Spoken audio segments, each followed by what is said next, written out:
오디푸스 컴플렉스라고는 말로 유명한 그 오디푸스라는 사람, 신화에 나오는 인물인데, 방랑을 하다가 테베라고 하는 왕국으로 가는데 그쪽에서 흉흉한 소문이 들려요. 스핑크스라고 하는 괴물이 길목을 지키고 있다가 지나가는 자들에게 퀴즈를 내는데 그걸 맞추지 못하면 죽이는 거예요. 이 오디푸스도 그 스핑크스에 맞닿았습니다. 질문을 합니다. 아침에는 4다리로 걷고 낮에는 2다리로 걷다가 밤에 3다리로 걷는 게 무엇이냐 하고 질문하는 겁니다. 뭐라고 대답을 했을 것 같아요? 어떻게 이렇게 다 잘 아세요? 사람이다. 아이 때는 겨 다니다가 어느새 일어서더니 2발로 아장아장 걷기 시작하면서 나중에 뛰기까지 하고 달려다니고, 그러다가 늙게 되면은 이제 2다리 가지고 부족해서 이 지팡이를 짚고 다닌다. 이게 인생의 연약한 거, 또 인생의 유한한 거, 또 때로는 인생의 허무한 거, 이런 것들을 포괄한 이야기죠. 그걸 알고 살아가는 사람이야만이 지혜로운 삶을 살 수 있고 또 지도자도 될 수 있다. 결국 그 오디푸스는 그 괴물을 물리치고 그 테베 왕국의 이제 왕이 되는 그런 얘기입니다. 얼마 전에 그 우리 이어령 교수께서 그 비디오에 나온 거 우리가 봤습니다만은, 젊은이는 늙고 늙이는 죽습니다, 그런 얘기 하셨는데 거기다 하나 더 붙여야 될 것 같아요. 젊은이도 죽을 수 있습니다, 이렇게. 어저께 우리 신효상 집사님이 한나라 갔거든요. 어찌 보면은 그 젊은이들은 늙은이의 과정을 거치지 않고 바로 한나라에 가는데, 그 늙은이의 과정을 거치지 않은 게 행복한 건지 그러지 않으면 가슴 아픈 건지 모르겠습니다. 젊어서 죽은 사람은 그 젊어 살았던 모습으로 기억되기 때문에 오히려 세월이 지나면서 젊어서 죽은 사람들이 더 기억에 남고, 늙어서 죽은 사람들은 그 마무리하기까지 그의 인생이 더 많은 노력을 기울여야 아름다운 모습으로 남을 수가 있을 것 같기도 해요. 어쨌든 오늘 본문은 우리에게 질문하고 있습니다. 너의 생명이 무엇이냐? 참 대단한 철학적인 질문이면서 또 신학적인 질문입니다. 내가 누구냐, 또는 내가 무엇을 가지고 있느냐, 네가 무엇을 했느냐, 뭐 이렇게 질문하지 않고 너의 생명이 무엇이냐 하고 질문하고 있기 때문에 뭐라고 딱히 대답할 말이 없어요. 또 사실은 뭐라고 대답해도 다 대답이 되는 그런 질문이라고 말할 수가 있습니다. 다만 오늘 이 질문해놓고 또 오늘 본문 속에서 답변을 야고보가 해주고 있는데, 그 자문자답이죠. 너희 생명이 무엇이냐? 그리고는 너희는 잠깐 보이다가 없어지는 안개니라. 안개인데 너희는 안개라. 잠깐 보이다가 없어지는 안개. 아침에 안개가 꼈다가 그 다음에 조금 있으면 안개가 걷히는, 그와 같이 유한하고, 그와 같이 보잘것없고, 그와 같이 일시적인, 그것이 너희의 생명이다, 이렇게 설명을 해줘요. 성경에도 그런 말씀들이 많이 나옵니다. 이사야서 40장 6절에서 8절까지 보면은 모든 육체는 풀이요 그의 모든 아름다움은 들의 꽃과 같으니 풀은 마르고 꽃이 시듬은 여호와의 기운이 그 위에 품이라. 이 백성은 실로 풀이로라. 풀은 마르고 꽃은 시드나 우리 하나님의 말씀은 영원히 서리라 그랬습니다. 풀과 같고 들풀과 같고 또 한때 대단했던 영화는 그 들풀의 꽃과 같다 이렇게 얘기합니다. 그래서 우리가 이런 꽃을 좋아하는가 봐요. 우리를 닮아서. 근데 꽃 중에도 조화를 좋아하지 않고 유독 사람들은 이 생화를 더 좋아합니다. 왜 그럴까요? 죽어가는 우리를 닮았기 때문에 그냥 항상 똑같은 모습으로 있는 조화보다는 이렇게 쓰러져가는 그 생활을 좋아하는 것 같아요. 우리 인생들은. 그래서 오늘 이 야고보서는 우리의 인생의 지혜를 깨우쳐주는 책이라 그랬는데 우리 인생의 모습을 얘기해 주고 있는 겁니다.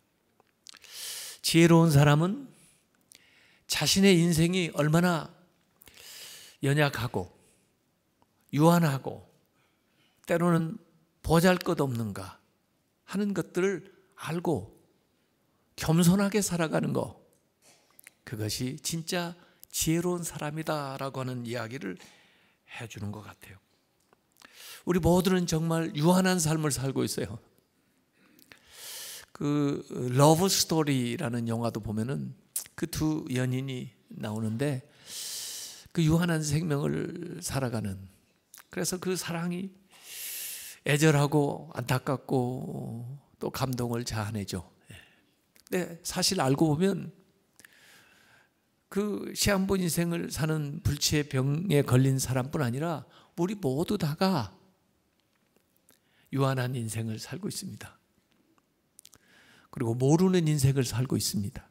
언제 어떻게 될지 오늘 현재를 우리가 알 뿐 내일에 대해서 알지 못하고 100% 누구나 다 죽게 된다는 사실은 알고 살아가는 거예요. 그래서 모세는 시편 90편의 우리의 인생을 돌아보면서 90편 12절에 우리에게 우리 날 계수함을 가르치사, 우리의 인생을 이렇게 계수할 수 있는, 돌아볼 수 있는 이것을 알게 해주셔서 지혜로운 마음을 얻게 해주셔서, 우리의 지혜라고 하는 것은 우리의 인생이 이렇게 유한하고 연약하고 보잘것없다고 하는 사실을 일깨우는 것만큼 우리의 삶에 지혜를 가져다 주는 게 없다라고 모세는 얘기를 하고 있는 거죠. 그래서 이 짧은 인생을 살아가는 우리가 어떻게 살아야 되는가, 어떻게 살면 안 되는가 하는 것을 오늘 본문 속에서 얘기를 하고 있습니다. 우선 오늘 본문에는 인생의 잘못된 경영 세 가지가 나와 있어요. 저는 오늘 이 본문을 읽으면서 마치 그 간디의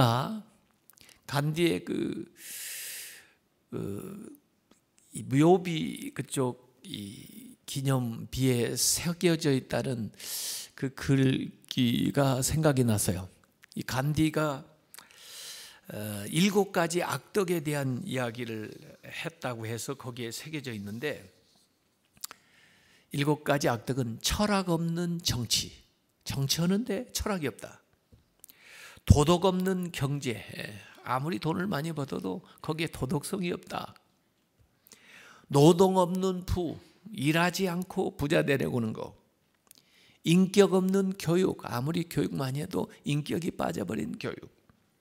인간성 없는 과학, 아무리 최첨단 과학이라도 거기에 인간성이 상실되어 있는, 윤리 없는 쾌락을 추구한다고 해도 거기에 윤리성이 빠져버린 무분별한, 헌신 없는 종교, 이런 것을 7가지 악덕이라고 간디는 얘기했는데 오늘날 봐도 다 타당성 있는 얘기예요.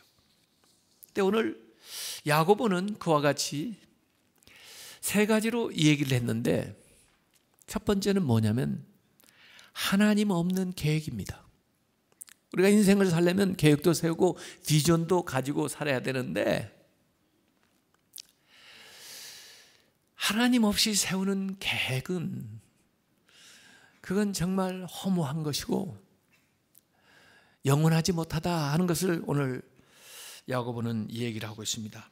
어떤 사람이 계획을 세우는 거예요. 그래서 오늘 야고보서 4장 13절에 그들의 얘기를 들려줍니다. 들으라, 너희 중에 말하기를. 자기가 말하는 겁니다.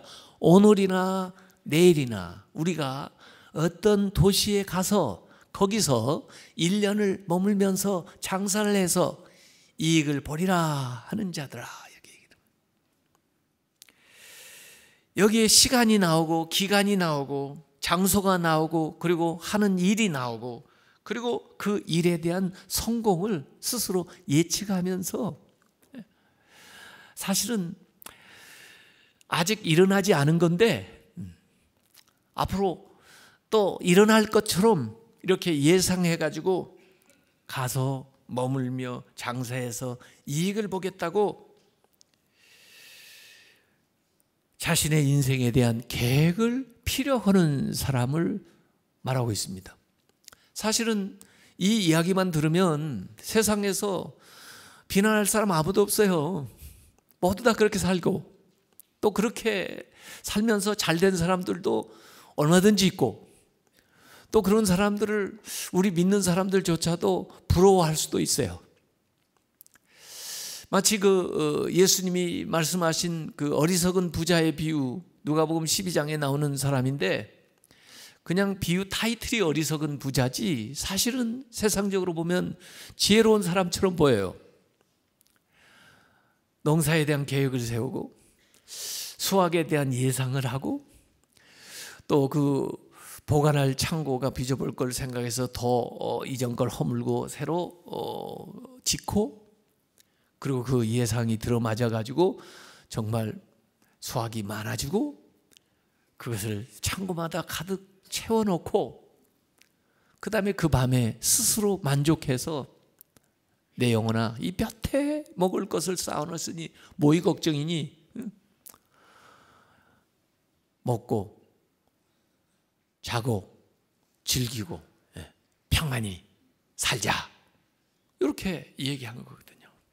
그럼 모두 다 세상 사람들이 추구하는 길이고 세상적으로 보면 성공한 인생인데, 그를 두고 예수님께서는, 하나님께서는 이 어리석은 자야, 이 모든, 네가 오늘 저녁에 죽게 될 텐데 이 모든 것들이 누구한테 유익하겠니?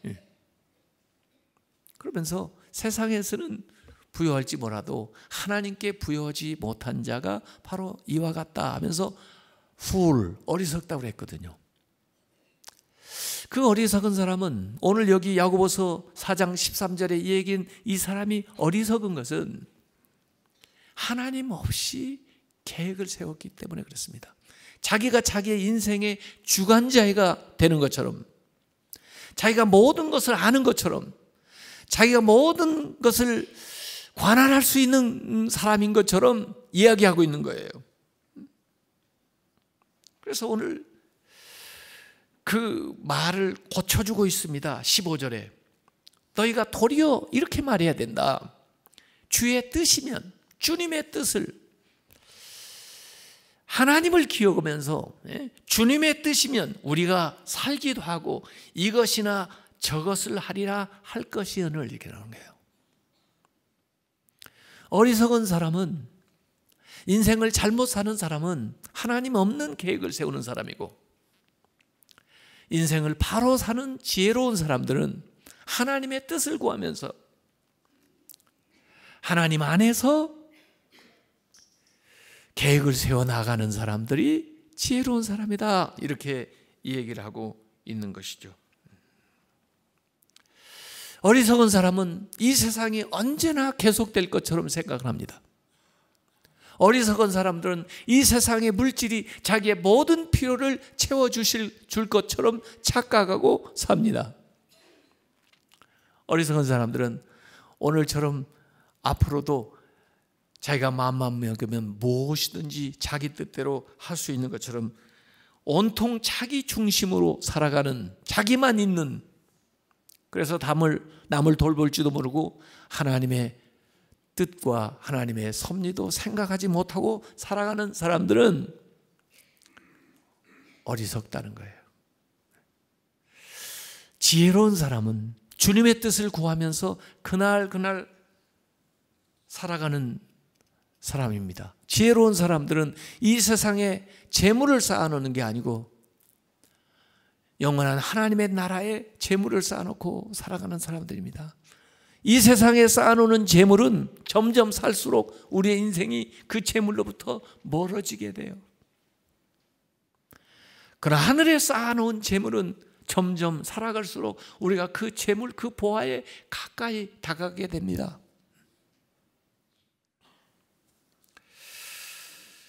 그래서 이 하나님 없이 세운 계획은 예수님이 산상수훈에서 말씀하셨던 것처럼 모래 위에 집을 짓는 사람과 같습니다.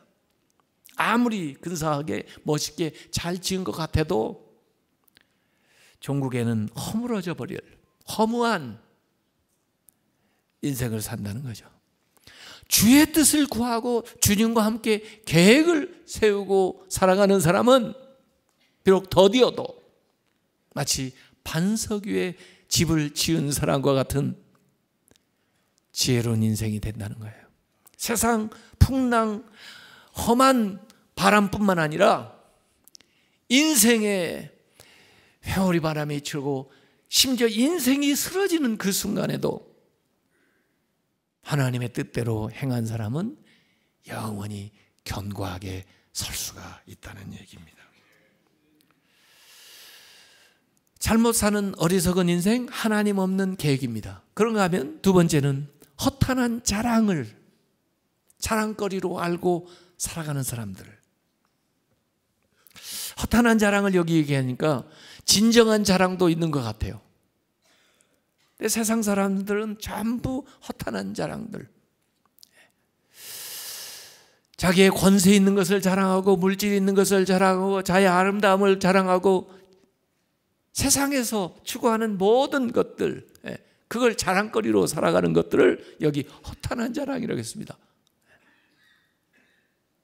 바울도 한때는 굉장한 자랑거리가 있었던 사람입니다. 난지 8일 만에 할례를 받았고 히브리인 중에 히브리인이고 베냐민 지파 사람이고 가말리엘 수하에서 배웠고 율법으로 말하면 바리새인이고 그 스펙, 그걸 위해서 살았고 그걸 다른 사람에게 내세움으로써 자랑거리가 됐는데 어느 순간에 주님을 만나고 보니까 완전히 그 빛이 반해버렸어요.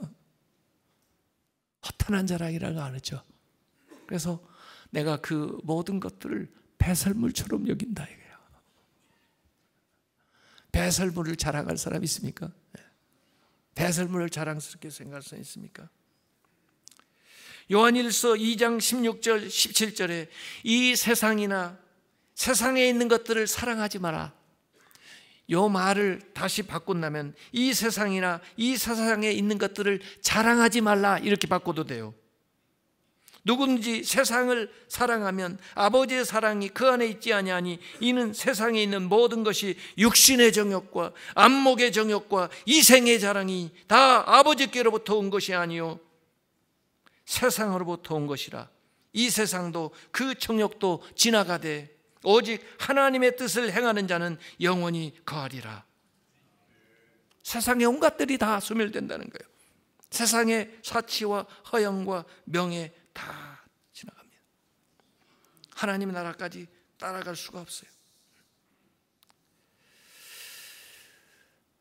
참 사람들은 뭔가 자랑거리가 이 세상에서 뭐 먹는 음식 자랑하고 가지고 있는 뭐 자랑하고 자기의 뭐 지위를 자랑하고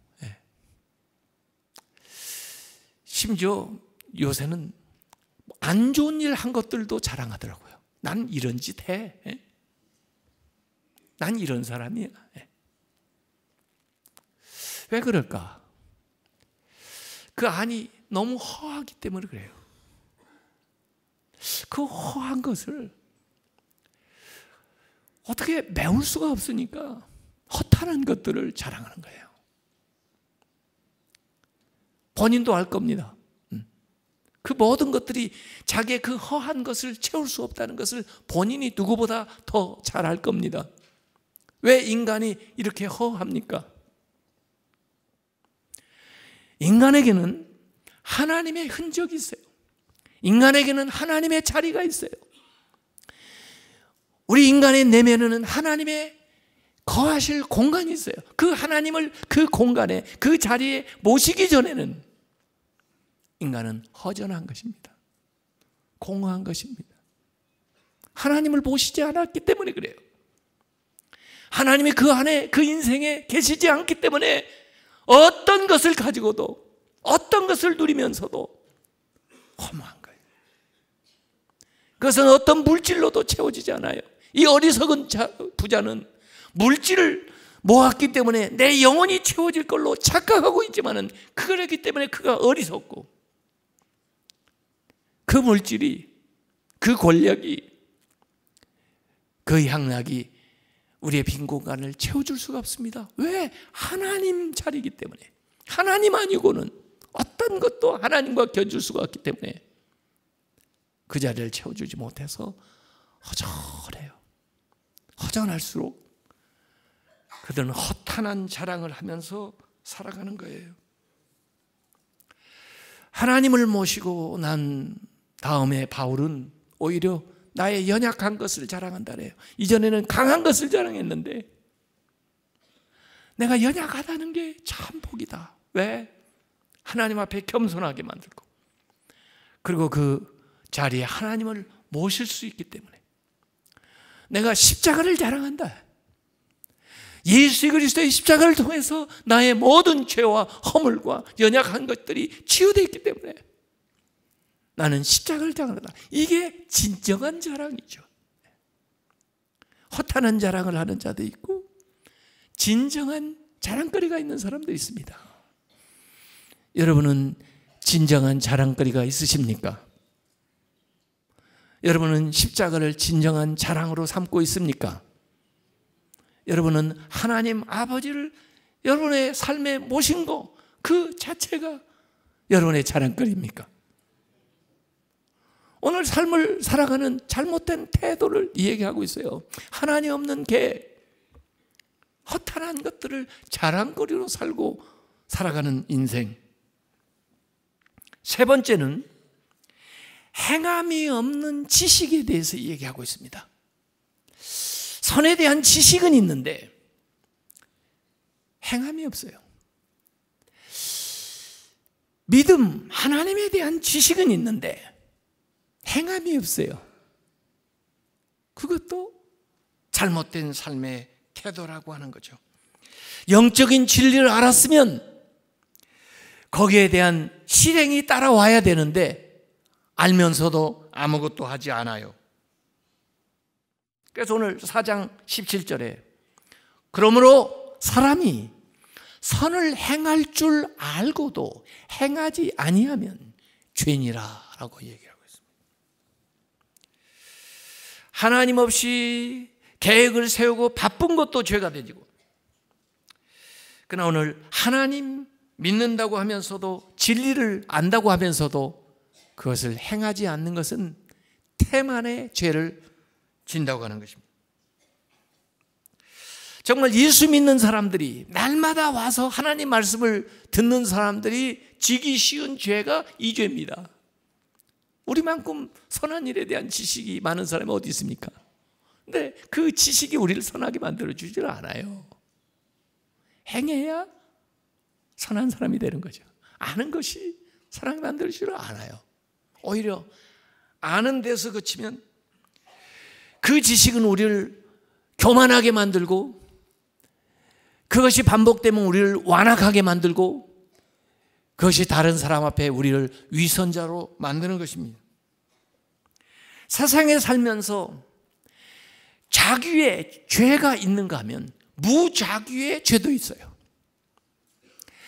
행함으로써 짓는 죄가 있는가 하면 행하지 않음으로써 짓는 죄가 있어요. 행하지 않음으로써 짓는 죄는 선행하지 않는 거예요. 선행을 베푸지 않는 거예요.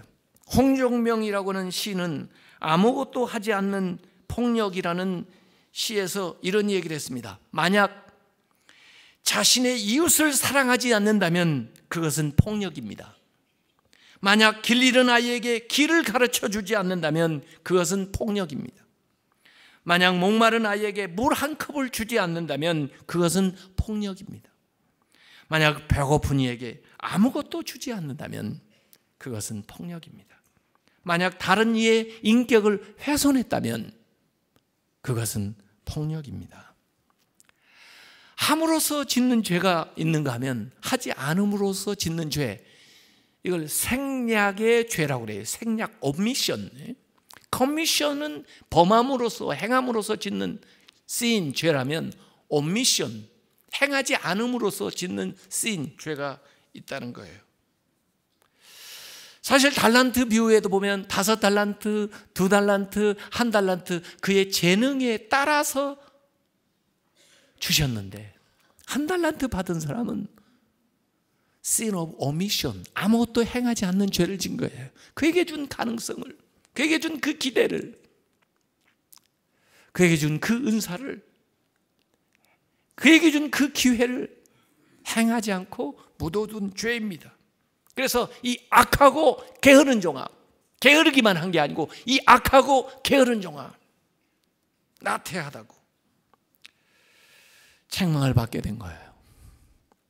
그래서 오늘 야고보는 바른 삶을 살게 될 때 우리가 어떻게 살아야 되나 하는 얘기를 하고 있습니다. 하나님과 함께 계획을 세우라는 거죠. 허탄한 자랑거리를 찾아 그걸 자랑 삼아 인생 살아보자 말고 진정한 자랑을 구하고 진정한 자랑거리가 있는 인생을 살아라는 거고, 죄를 안 짓는 정도에서 만족하지 말고 하나님 말씀을 들었으면 선이 무엇인 줄 알게 되었으면 그것을 행해라고 가르쳐주고 있는 거예요. 마태복음 25장에도 양과 염소의 비유가 나오는데요, 거기에 나오는 죄는요, 목마른 사람, 감옥에 갇힌 사람, 아픈 사람, 가난한 사람, 잊지 못한 사람, 그에게 뭘 잘못을 행해서 죄가 아니라 그들에게 뭔가 마땅히 해야 될 선행을 하지 않았기 때문에 그들은 양의 부류에 속하지 못하고 염소의 부류에 속하게 된 이야기가 마태복음 25장에 나오는 거예요. 하지 않음으로써 짓는 죄를 얘기하는 것입니다. 그래서 오늘 이 삶에 대한 3가지 잘못된 태도, 자기 스스로 무엇이든지 다 할 수 있는 것처럼 자신을 과신하는 것도 잘못이고, 자기에게 주어진 모든 것들을 드러내고 다른 앞에 교만한 것도 잘못이고, 마땅히 해야 될 일들을 하지 않는 태만도 잘못된 것이다. 캐톨릭 교회는 Deadly Seven Sins, 아주 치명적인 7가지 죄악을 얘기한 적이 있는데 그 중에 사실 오늘 2가지가 들어가요. 교만과 태만. 사실 우리 내일이 어떻게 될지 알지 못합니다. 사실 우리에게는 오늘만이 있습니다. 오늘 현재만 있죠. 현재, present. 이 present가 영어로는 선물이라는 뜻이에요. 오늘이 나에게 주어진 선물입니다. 정말 인생을 어떻게 사는 사람이 가장 잘 사나? 그 톨스토이는 왕의 3가지 질문에서 그런 얘기를 했습니다. 이 세상에서 가장 중요한 때는 언제인가? 지금이다. 지금 현재가 가장 중요한 때이다. 나에게 있어서 가장 중요한 사람은 누구인가? 오늘 나와 함께하는 사람이다. 내 옆에 있는 사람이다. 내 가족이다. 오늘 내가 해야 될 가장 중요한 일은 무엇인가? 그 옆에 있는 사람에게 선행하는 것, 착한 일, 착한 말 한마디 하는 것이 가장 중요한 일이라고 얘기를 했습니다. 그 아름다운 현재가 과거를 복되게 만들 거고 영광스러운 미래를 예고하고 있는 것입니다. 주님의 뜻 안에서 오늘 주어진 이 오늘 하루를 하나님께서 깨닫게 해 주시는 그 깨달음을 따라서 선행을 행하고 아름다운 말을 하고 그리고 주님의 뜻을 베품으로써 여러분의 인생 자체가 아름답고 복되고 주님 안에서 영원히 기억될 만한 그런 삶을 살아가시기를 주님의 이름으로 축원합니다.